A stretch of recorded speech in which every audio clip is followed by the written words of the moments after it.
résumé du journal de 19h30 avec, dans l'ordre, la 35e journée de Ligue 2. Nîmes Olympique est en déplacement à Strasbourg. Ce soir, l'Avignon, de son côté, reçoit Nantes, l'Avignon 3e, je vous le rappelle. Et puis la Légion fête Cameron aujourd'hui, vendredi et demain, samedi. Le 2e régiment étranger d'infanterie basé à Nîmes propose sa kermesse traditionnelle. Voilà, mais tout de suite, c'est Forum.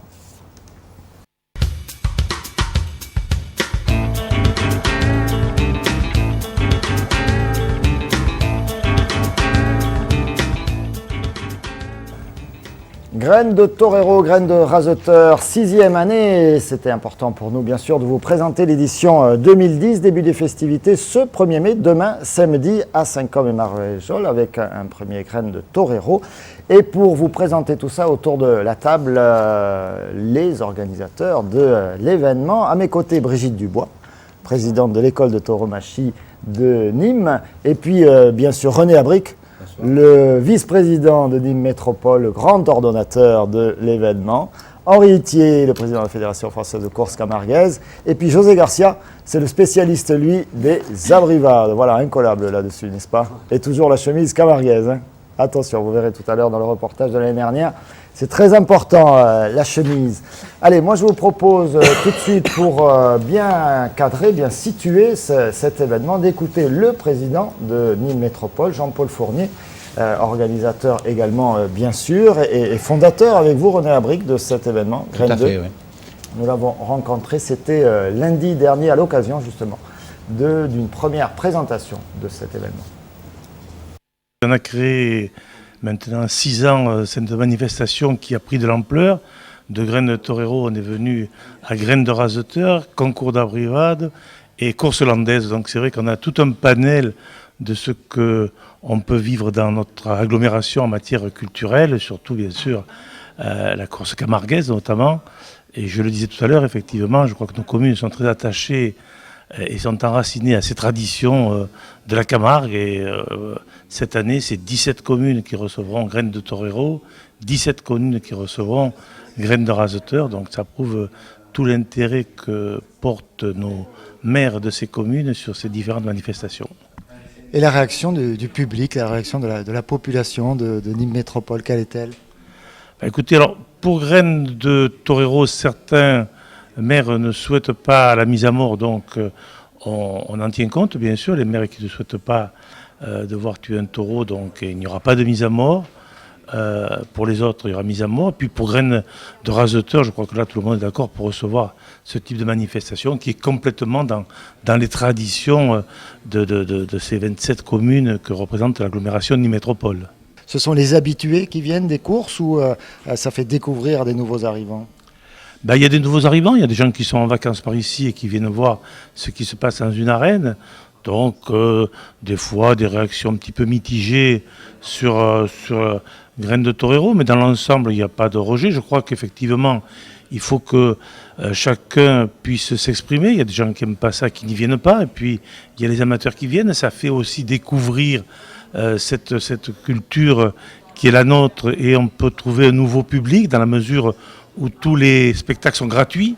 Et puis découvrir des vedettes. Aujourd'hui, le premier jeune qui a gagné Graines de Torero est un noviero reconnu, puisqu'il va torer le jeudi de l'Ascension dans la matinée pour la Cape d'Or, Patrick Oliver. Donc ça prouve aussi qu'on peut faire et on peut découvrir des jeunes également dans le rasé, puisque effectivement aussi dans les raseteurs, on a des jeunes qui commencent à bien se débrouiller. Le cadre est posé effectivement par Jean-Paul Fournier. Beaucoup d'idées importantes que l'on va développer dans cette émission, dans l'intervention de Jean-Paul Fournier, notamment le côté découverte de jeunes toreros, jeunes raseteurs. Ça fait bien son office, cette manifestation. Il soulignait par exemple la présence de Patrick Oliver très bientôt à la Cape d'Or. Donc ça veut dire qu'on peut suivre le cursus graines de torero et percer quelques années plus tard. C'est également le cas du côté des raseteurs, on le verra avec Henri Itier. Déjà, d'abord pour bien comprendre le pourquoi de cette manifestation, René Abric, c'est une volonté communautaire, c'est une volonté de l'agglo, et qui là réunit quasiment toutes les communes. Voilà, tout à fait, c'est une volonté communautaire, ce sont des spectacles gratuits, et ça j'y tiens énormément, ainsi que la commission. Et toutes les communes ont quelque chose, même Nîmes qui n'a pas graines de taureau, graines de raseteur, on fait donc avec Nîmes la feria et on crée le village Camarguais avec une participation de Nîmes Métropole. Donc tout le monde a quelque chose. Ceux qui n'ont pas graines de raseteur, graines de taureau, ils ont une cabestrie et en plus il y a là aussi les courses landaises. Donc toutes les communes ont quelque chose. Donc les 27 communes de l'agglo auront un événement ou un autre, parfois plusieurs, parfois plusieurs. Saint-Gilles. En principe, les communes qui demandent graines de raseteur, graines de taureau ont les deux. Celles qui souhaitent les deux, on s'est débrouillé pour qu'au budget on puisse avoir les deux. Il y avait 2 communes qui voulaient les 3, on n'a pas pu passer un budget. Bon, il s'agit de Rodian et Manduel, mais j'ai demandé donc au maire de faire un choix et ils ont donc abandonné un spectacle pour que moins de. Alors justement, parlons budget. On sait que c'est important, le budget, l'engagement des collectivités locales en ce moment. Quel est le budget? Alors le budget, il tourne autour de 400 000 euros. Bon, je voudrais dire que ça représente un 5/1000e du budget de Nîmes Métropole, donc on n'est pas budgétivore comme certains le disent. C'est un budget qui est relativement faible, bon, qui représente 400 000 euros et qui est faible par rapport au budget global de la Nîmes Métropole. C'est quand même une somme importante. C'est une somme importante, mais enfin elle est répartie sur 27 communes, il ne faut pas l'oublier, quoi. Et y compris, donc il y a le fonctionnement et l'investissement, puisqu'en investissement, on a une somme aussi qui est prévue pour acheter des toiles de tente, pour essayer de faire un peu d'investissement. Alors sachant que toutes les communes qui reçoivent ces manifestations n'ont pas forcément d'arène. Tout à fait. Donc on a un marché donc qu'on a lancé pour avoir donc de la location d'arènes portatives. Et il y a 7 ou 8 communes qui n'ont pas donc d'arène et qui peuvent bénéficier de ces manifestations grâce à la location d'arènes. Et ça représente en gros 70 000 euros. La location de ces arènes-là. Donc c'est quand même important aussi.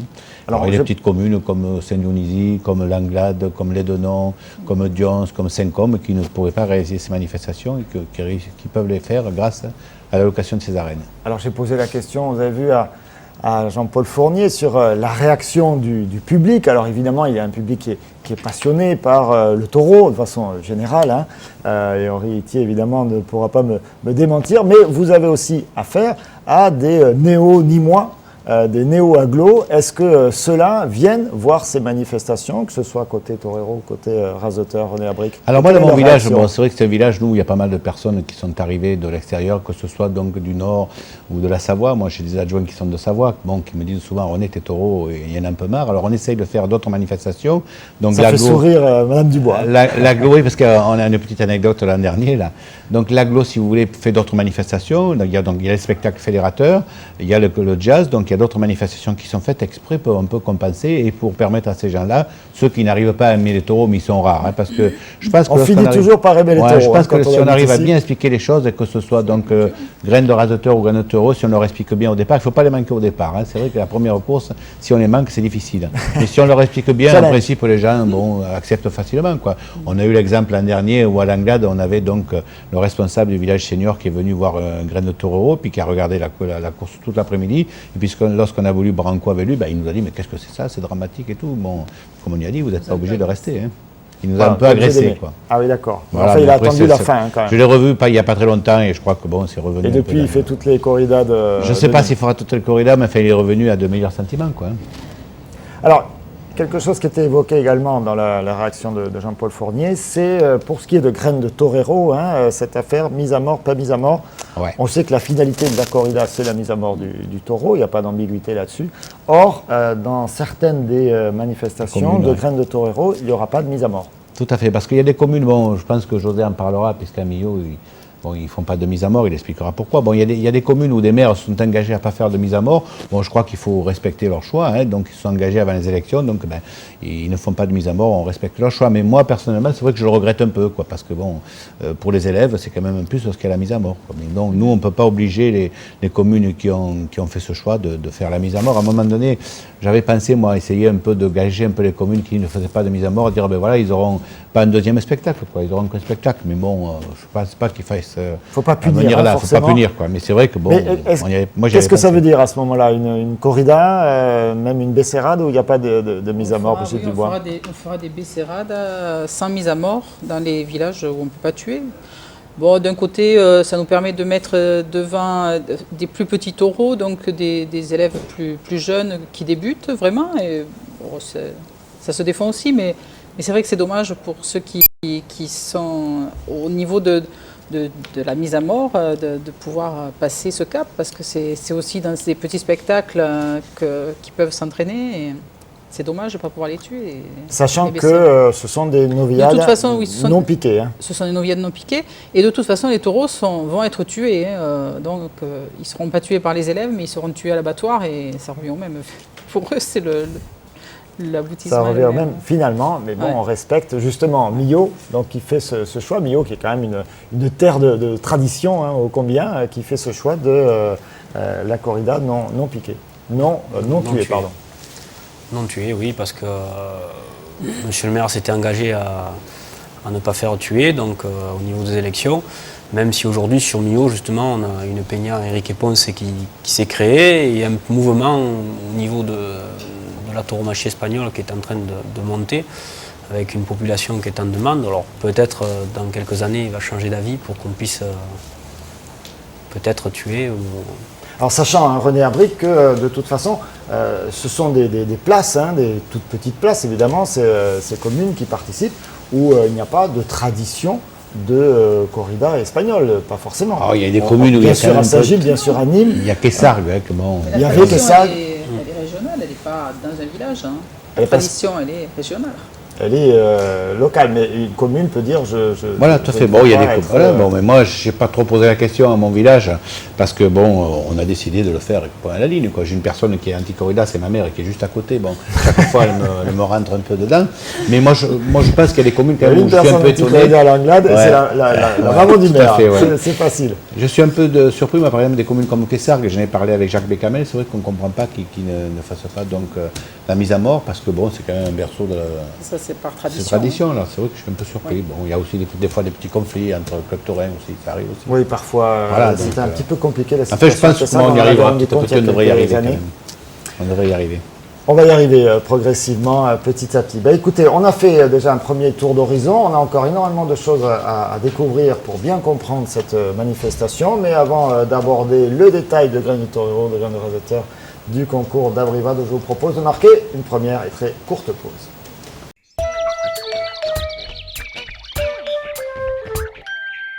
La carrosserie de Grésan, Pencinati père et fils, c'est plus de 40 ans à votre service sur Nîmes. Des rayures, des chocs, des bris de glace, la carrosserie de Grésan est agréée toute marque pour toutes vos réparations. Avec plus de 20 véhicules de prêt, c'est un service ultra rapide pour mieux vous satisfaire. La carrosserie de Grésan, c'est sur le périphérique à Nîmes, boulevard Salvador Allende, direction Avignon. Un pépin de carrosserie ou de bris de glace, c'est à la carrosserie de Grésan que tout se répare. Les Indiennes de Nîmes Mistral, la marque authentique de la Camargue. Vêtements déco tradition, venez découvrir les nouvelles collections en magasin ou sur le site internet www.lesindiennesdenîmes.fr. Chemise, blouson, veste, jupe, pantalon, à chacun son style. Les Indiennes de Nîmes Mistral, ce sont 7 boutiques et une marque au cœur de la Camargue.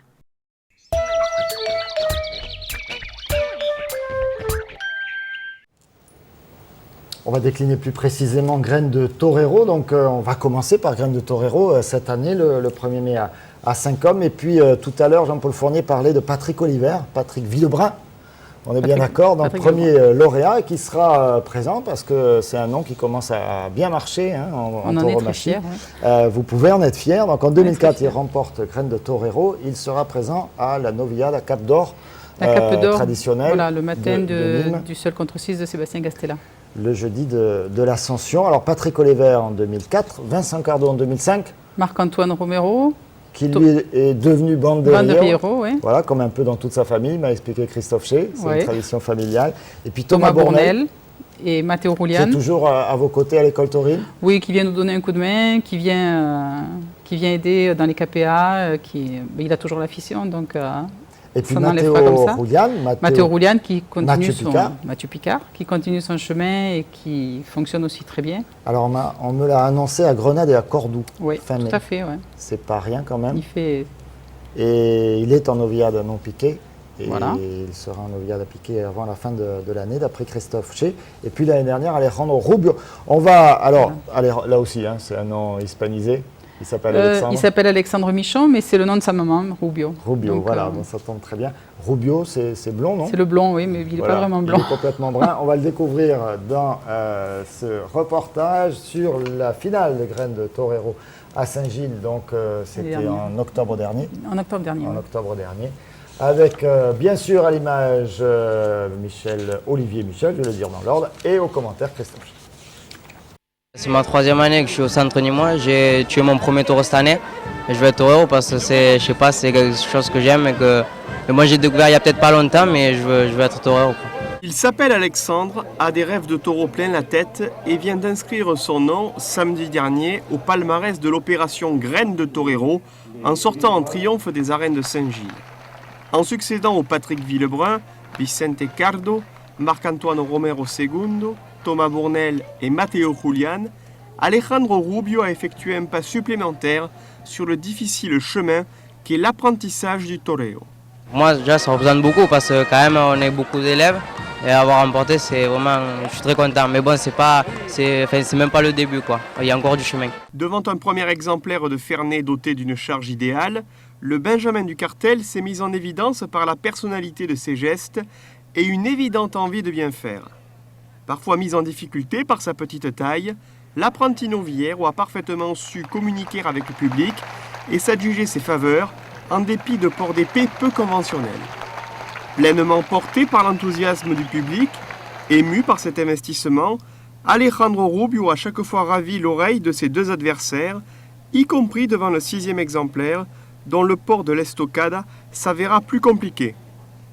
N'écoutant que son courage, Rubio alla chercher la dernière oreille de la course au prix d'un engagement total, plaçant une épée valeureuse au fil des planches.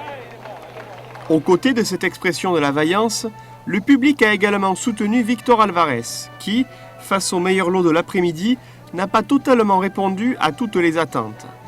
Plus centré et inspiré devant l'excellent 5e exemplaire, l'élève du centre de tauromachie de Nîmes est reparti avec une oreille. Un trophée également en poche pour le lauréat de l'édition 2008 de Graines de Torero, Matteo Julian, desservi par le tirage au sort et qui s'attacha à gommer les assauts violents de son premier exemplaire avant d'aller chercher au forceps l'oreille du 4e Héral. Meilleur avec l'épée, Matteo Julian a terminé le concours en 2e position, derrière Alejandro Rubio, alors que les spectateurs, qui avaient quasiment rempli les arènes Émile Billot, réservaient une dernière ovation à Olivier Fernet, ganadero heureux de cette journée, et dont l'élevage a également remporté le prix du meilleur lot sur l'ensemble de cette saison 2009 de Graines de Torero.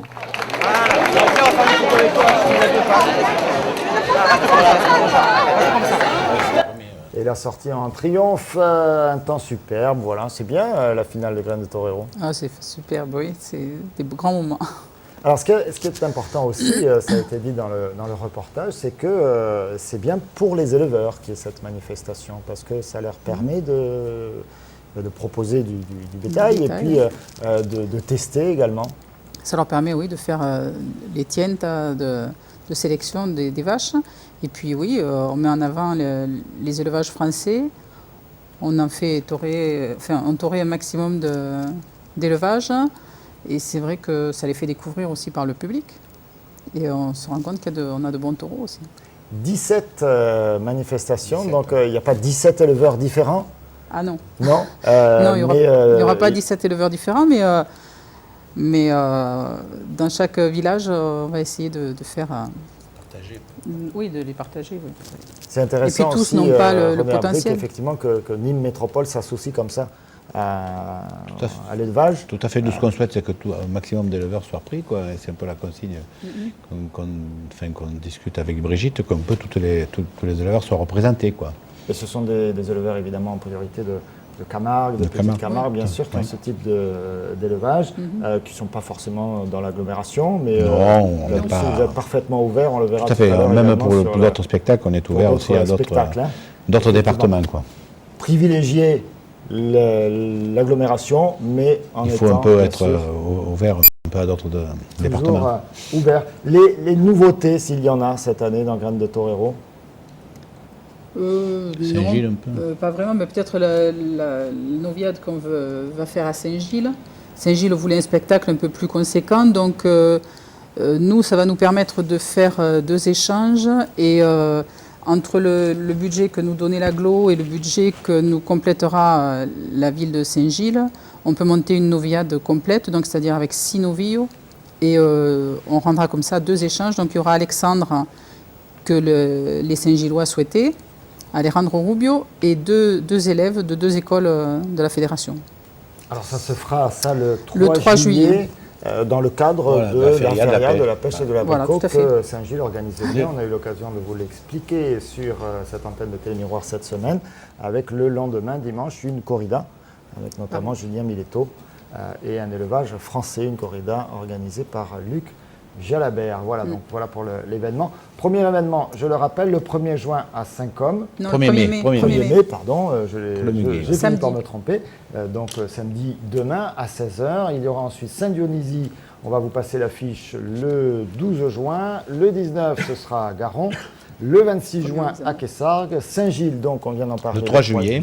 Tout début juillet. À Rodillan le lendemain, 4 juillet. Caveyrac en juillet également. Saint-Gervasy, Marguerite. Ensuite au mois d'août, La Calmette, Cernac, Saint-Chapt, Langlade, le 20 août chez vous-même. Voilà, tout à fait. Prenez à brique. Et puis on passe au 25 septembre. Bezous, la demi-finale à Générac le 26. À Manduel le 2 octobre, la finale le 9 octobre. Comment ça se passe là? Pourquoi demi-finale, finale? Ça veut dire quoi? C'est une sélection? Certains sont qualifiés, d'autres pas? C'est pas spécialement des demi-finales, ce sont des spectacles de nouveau avec 4 Becerros. Et on va mettre ceux qui auront obtenu le plus de points dans les qualifications participeront aux deux demi-finales, entre guillemets, pour pouvoir en sélectionner 3 à la finale. Voilà, c'est quand même une sélection, même si c'est oui. c'est pas comme au foot avec des éliminations, des machins, des trucs. Non. Je voudrais faire une petite remarque. Cette année, on force un peu sur Saint-Gilles, le 3 juillet, mais on essaiera de faire ça dans d'autres communes qui ont bien sûr des arènes, et pourquoi pas celles qui ont des arènes démontables. On essaiera tous les ans un peu de forcer un peu dans d'autres communes. On le fait cette année pour Saint-Gilles à l'occasion de la feria de la pêche, mais on essaiera de le faire dans d'autres communes, de même qu'on fait des demi-finales à Générac et à Bezous. À Manduel, on essaie de changer un peu tous les ans, quoi. Bien sûr, dans les communes qui ont des arènes, en principe, des arènes déjà montées, quoi. Mais pourquoi pas essayer de faire dans des arènes démontables. Il faut aussi un peu de tournée, quoi. Le budget est un peu plus élevé dans la mesure où on a 4 BCR ou 5 et qu'on les tue. Donc cette année, on a forcé sur Saint-Gilles, mais moi je le dis pour les autres collègues d'autres communes, on essaiera un peu de tourner, quoi. Ce ne sera pas tout le temps sur la même commune. Bien compris. Graine 2, ça a vocation à tourner et à se manifester dans toutes les communes de On a un exemple où la finale... Entrée gratuite, billets retirés en mairie. C'est valable pour des raisons de sécurité. Mais c'est important de maintenir ces spectacles gratuits, parce que je pense, moi, dans notre spécialité, on fait participer les communes, et pour une participation, mettons, de 2 000 ou 2 000 euros pour une petite commune, c'est important. Donc moi j'espère et je souhaite qu'on continue dans ce sens-là, c'est-à-dire faire le spectacle gratuit, que ce soit graines de taureau, graines de raseteur, et moi pourquoi pas d'autres spectacles aussi, parce que pour nous, pour les petites communes, c'est important. N'oublions pas que nous donnons notre taxe professionnelle, on a un petit retour, je dis bien un petit retour, et c'est important que les communes puissent un peu s'y retrouver. Voilà. Voilà, les communes financent l'agglo, donc l'agglo doit financer les communes. Voilà, ça s'appelle... C'est mon avis, je sais qu'il n'est pas partagé par tout le monde, mais c'est mon avis. C'est l'avis de René Labrique, mais on en tient compte un peu de votre avis, non? Tout à fait, oui, tout à fait. Oui, ça va. Henri Etier, Graines de raseteur. Alors, il y a eu un tout petit décalage au démarrage il y a 6 ans, puisque Graines de raseteur n'a que 5 années. Mais bon, ce décalage a été corrigé rapidement, il a fallu une seule édition. C'est la faute de... Ah bon, pourquoi? Non, parce qu'il y avait un problème budgétaire au départ. Moi, quand on est rentré dans l'Anglois 2004, la mairie de Langlade, donc à l'époque, lorsque M. Fourny m'a donné la délégation, on a démarré sur Graines de Torero, on n'avait pas de budget, de bon budget, donc on a démarré là-dessus.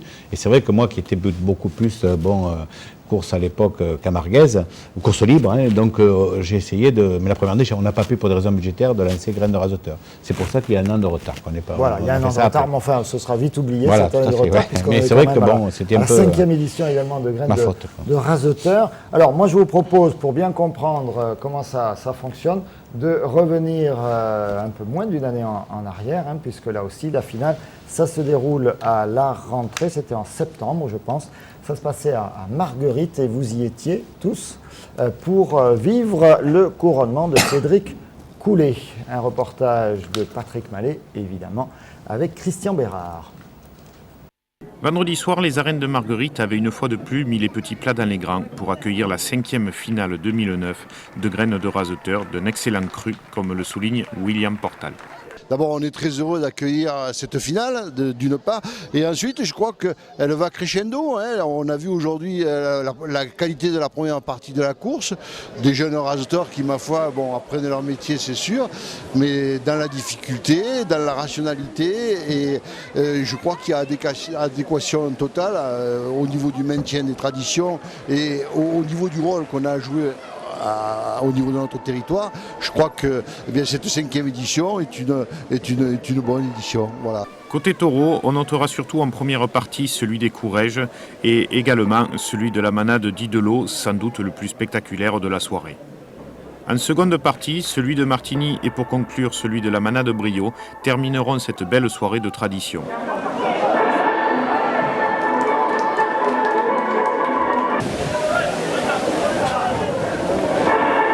Côté raseteur, c'est le jeune Cédric Courret qui l'emporte devant l'autre apprenti raseteur, Carrasco.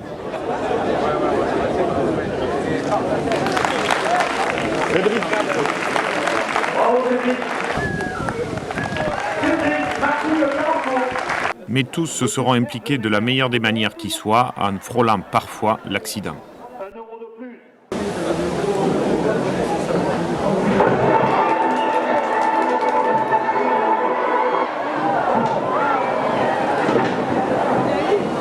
Mais le chemin est encore long pour tous ces jeunes qui rêvent un jour peut-être de devenir un as et de défier les meilleurs taureaux cornes nus dans les plus grandes pistes. Oui, on en a quelques-uns qui évoluent actuellement au Trophée Avenir Espoir. Mais je crois que ce qu'il faut surtout retenir dans ces manifestations, d'abord évidemment, moi je me réjouis de la sensibilisation de Nîmes Agglo pour la course camarguaise.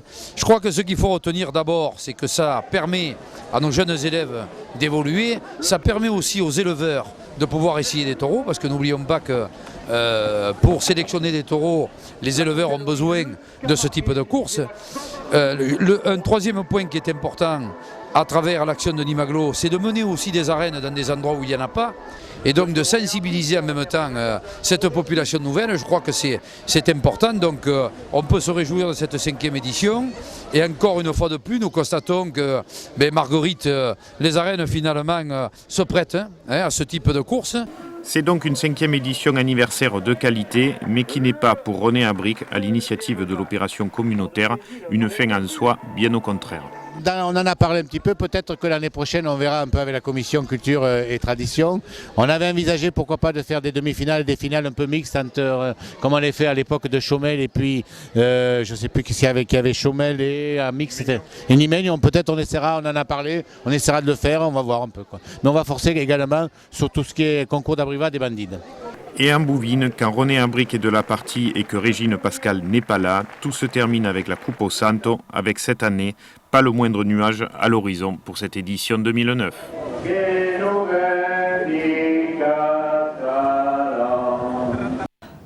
Voilà, je ne sais pas si on va échapper à la Coupe au Santo ce soir sur ce plateau. Aïe, aïe, aïe, on va voir. Régine Pascal aussi, que l'on salue, tiens, au passage. Allez, on a parlé tout à l'heure des premiers lauréats de Graines de Torero, Graines de Raseteur. Alors j'ai Julien Astier en 2005, Benjamin Toulemès en 2006, Amine Chekad en 2007, Alam Fessal en 2008, et puis donc Cédric Courret, on vient de le voir en 2009. Où ils en sont, tous ces jeunes? Alors pour les 4 premiers, ils évoluent actuellement au Trophée de l'Avenir. Et quant au dernier, il est passé de ligue aujourd'hui, enfin de course d'école de raseteur en ligue, puisqu'il faut quand même rappeler que tous les jeunes que l'on voit évoluer à travers ces courses de Nîmes Métropole sont le fruit de nos élèves. Ce sont des écoles de raseteurs. Et d'ailleurs, je voudrais profiter de l'occasion pour remercier une nouvelle fois Nîmes Métropole de cette opération qui se pérennise, puisque ça a réussi ça a tenu. Et d'ailleurs, je souhaiterais que beaucoup d'agglomérations aient la même idée. Parce que c'est vrai que c'est un tremplin médiatique extraordinaire. Vous avez fait tout à l'heure allusion aux nouveaux arrivants, mais aussi aux jeunes. Et je crois qu'on parle beaucoup de tradition, mais n'oublions pas que la course camarguaise est aussi sportive. Donc c'est important de faire savoir que finalement, la tauromachie est une belle école de courage et de modestie, et qu'il vaut mieux avoir souvent les jeunes dans des arènes que de les voir traîner ailleurs. Donc c'est une excellente opération. Vous le disiez tout à l'heure, pour les ganaderies, c'est la même chose pour les éleveurs chez nous. Ça leur permet aussi de voir évoluer leurs taureaux. Et Dieu sait si les taureaux ont besoin de sortir pour s'exprimer d'abord et pour arriver à faire une belle sélection. Et puis moi, Ce sont des taureaux de quel âge là? Alors c'est des taureaux volontairement. Le jour de la finale, on met des taureaux quand même aguerris. Parce qu'on part du principe qu'un jeune qui est prêt à passer en pointe, il doit affronter des taureaux déjà un peu de métier, des taureaux chevronnés. Donc c'est des taureaux qui avaient ce jour-là 6-7 ans, voire pour certains 8 ans. Des taureaux qui ont un petit peu de métier, mais ça nous permet nous aussi de tester la technicité et le courage de ces jeunes élèves avant de les lâcher dans le grand bain, puisque là, on a vu tout à l'heure que quelques-uns se sont fait bousculer. Tant qu'il y a les emboulages, bon, ça va bien, mais après, évidemment, le danger est tout autre. Le danger est tout autre. Donc il faut que quand même ces jeunes soient capables d'affronter des taureaux un peu compliqués, des taureaux qui ont un peu de métier, avant de se lancer dans le grand bain. Alors justement, est-ce que parmi les taureaux qui ont été testés tout au long de ces 5 années, est-ce qu'il y en a qui après ont fait carrière du côté des As? Oui, tout à fait, tout à fait. Il y a le taureau de Brio notamment, qui est maintenant, qui court au Trophée des As, un petit peu partout. Il y a un taureau de Doma aussi, qui est en train de bouger la queue, comme on dit chez nous. Donc oui, bien sûr, bien sûr. Vous savez, l'évolution est la même, hein, c'est bon. Après, que ce soit chez l'homme ou chez le taureau, après c'est le mental. Hein, où ça tient ou ça ne tient pas. C'est exactement la même chose. Hein. Je crois que ça évolue de la même façon. Ils apprennent leur métier en même temps. Et puis bon, après, chacun va évoluer. Mais là, on a quelques bons résultats chez ces jeunes. De toute façon, dans tous les cas, c'est une excellente opération.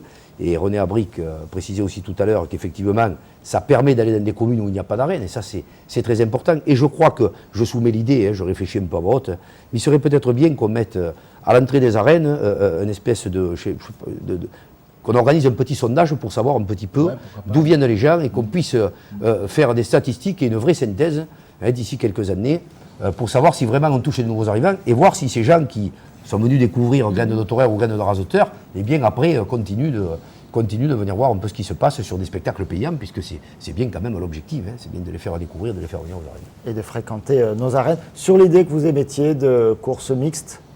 Ah oui, alors on en avait parlé l'an dernier, mais bon, ça n'avait pas trop retenu un peu l'attention, je crois, parce que bon, c'était un peu délicat, mais pourquoi pas, moi je suis prêt à essayer de le faire. Hein. C'est-à-dire que techniquement, c'est souvent compliqué, c'est compliqué par rapport au tauril, par rapport aujourd'hui à ces problèmes sanitaires. Bon, mais c'est vrai qu'il y a quand même quelques soucis qui font que...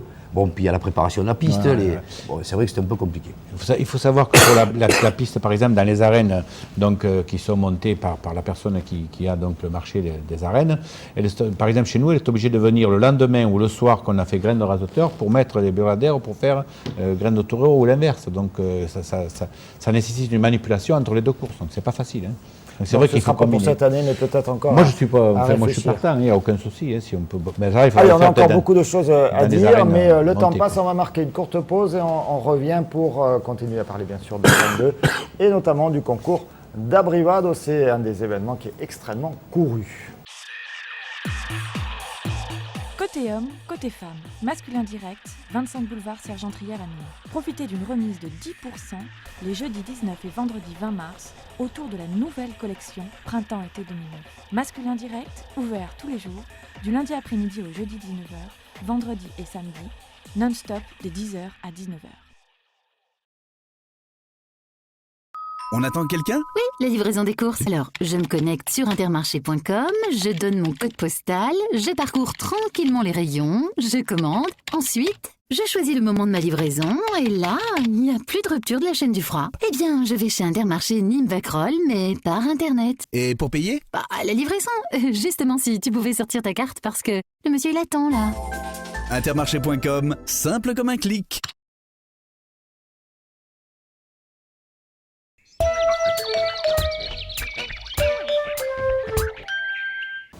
Forum, troisième partie, Graines de Raseteur, Graines de Torero. L'édition 2010 commence demain, 1er mai, avec un premier Graines de Torero, ce sera 5 hommes.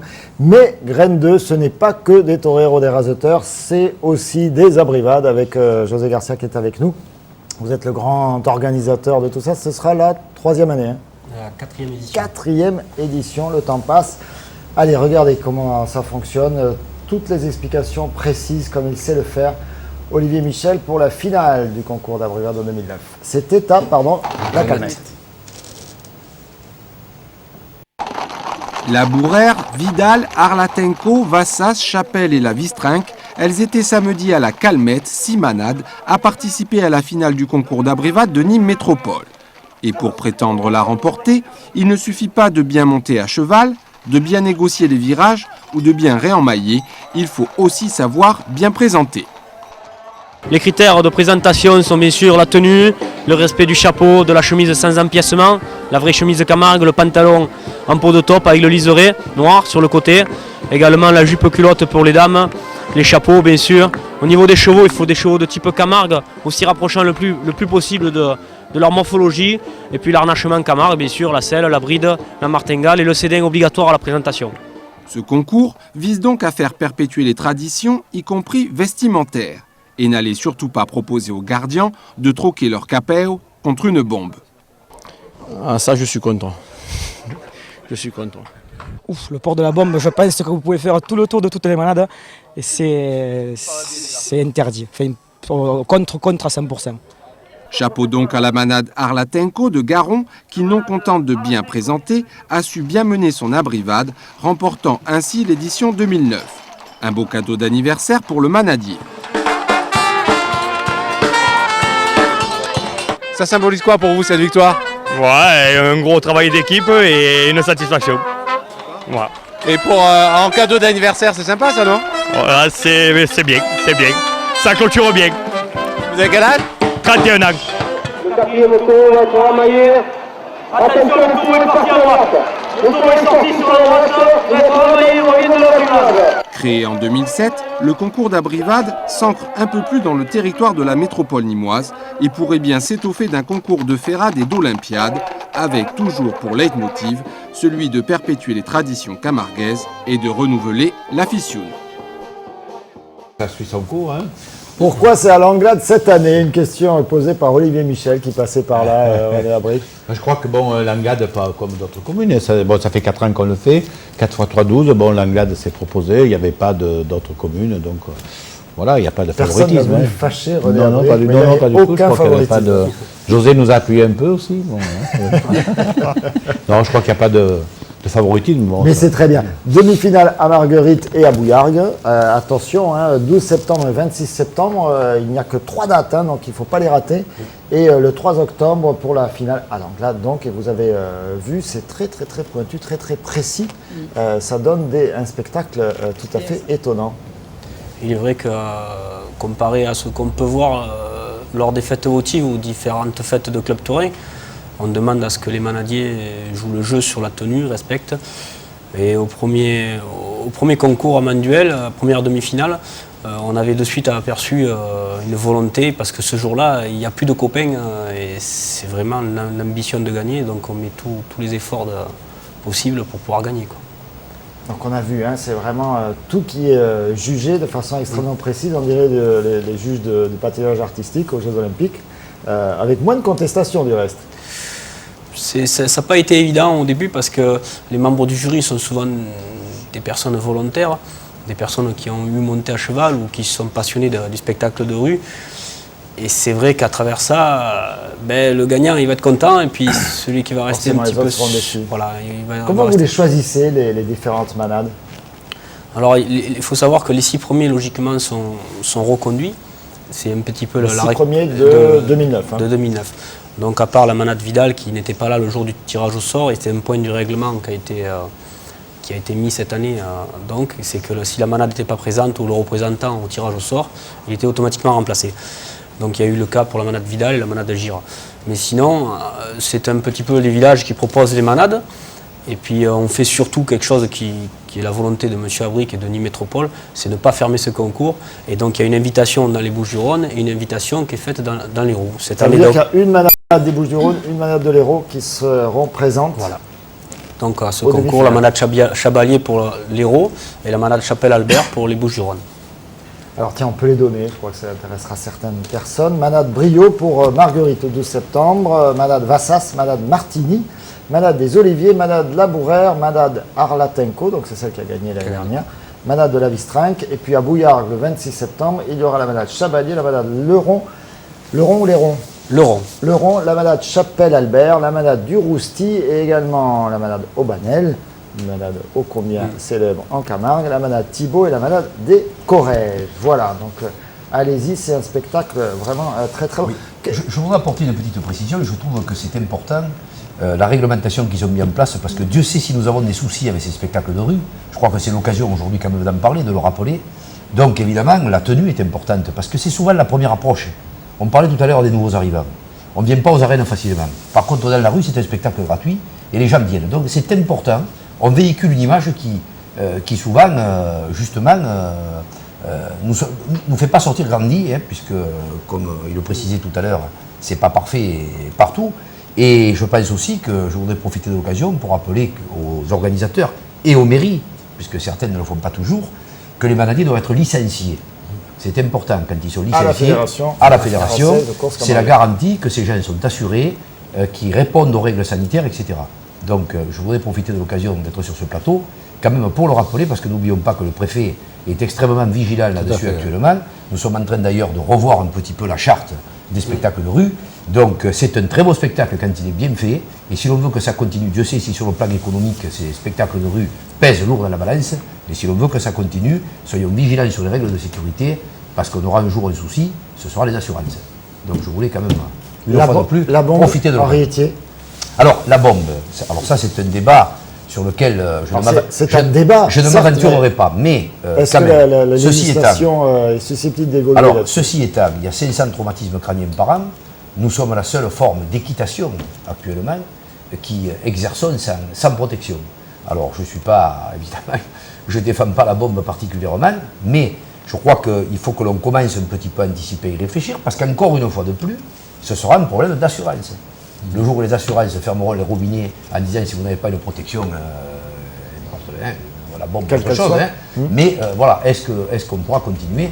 Alors, on a quand même quelques accidents importants. Contrairement à ce qu'on pense, il y a beaucoup plus d'accidents graves à cheval que chez les raseteurs.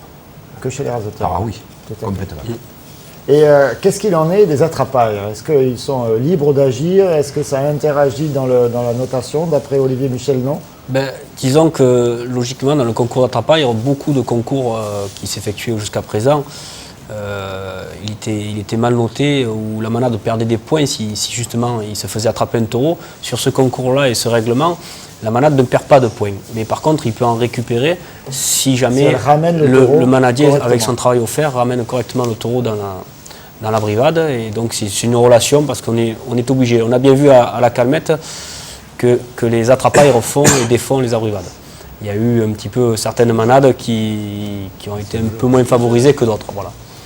Ah d'accord, donc il y avait des attrapailles plutôt qui étaient orientées, non? C'est ça que vous êtes en train de nous expliquer? Je pense que il y avait des manades qui étaient ciblées, c'est ce qui a été un petit peu remarqué. Bon, après, ça fait partie du jeu. Vous cassez ce phénomène-là, puisque si la même manade rattrape bien ses taureaux, les ramène bien, au contraire, il peut y avoir quelques points en plus, oui.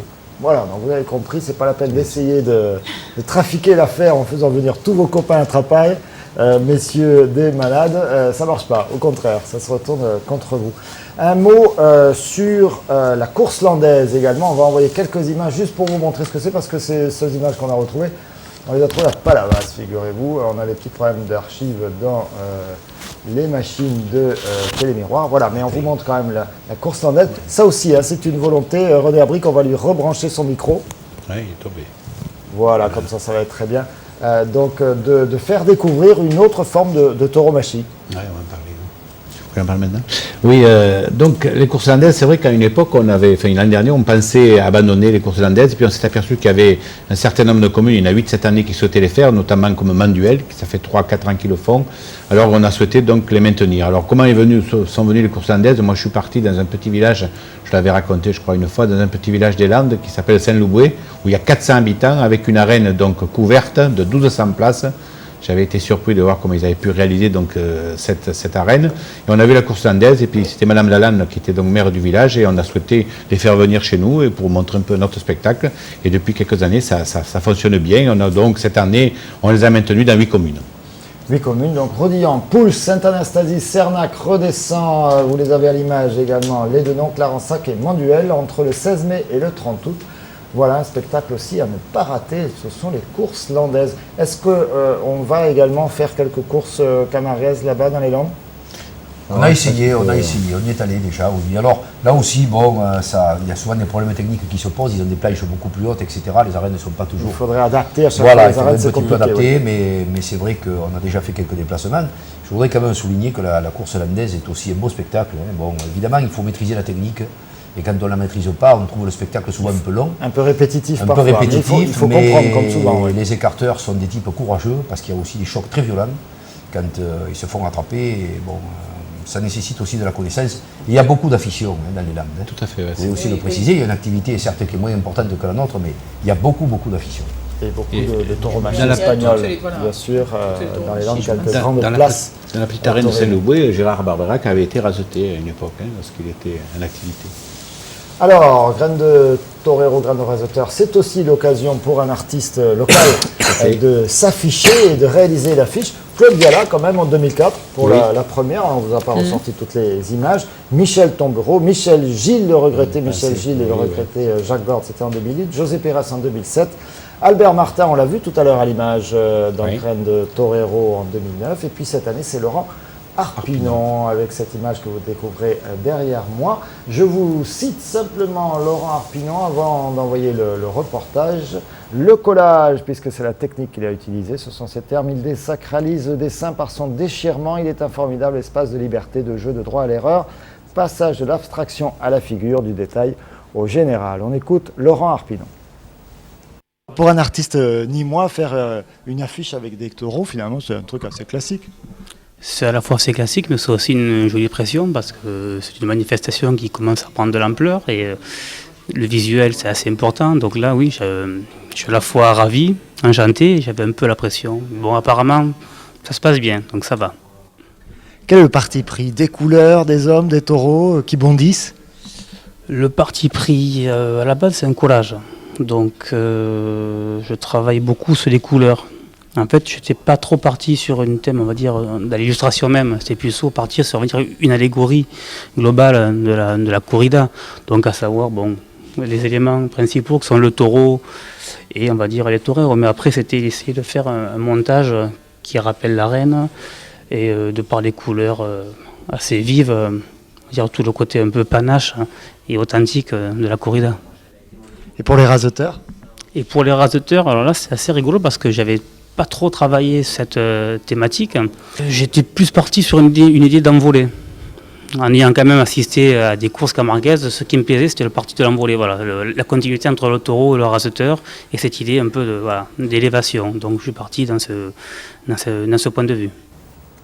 Henri Itier, vous avez compris, votre discipline, c'est l'élévation. Ah mais complètement, et j'y suis sensible, parce que justement, vous savez, moi je suis quelqu'un qui parle beaucoup de communication, et je dis souvent que nous sommes en déficit d'image et de visuel.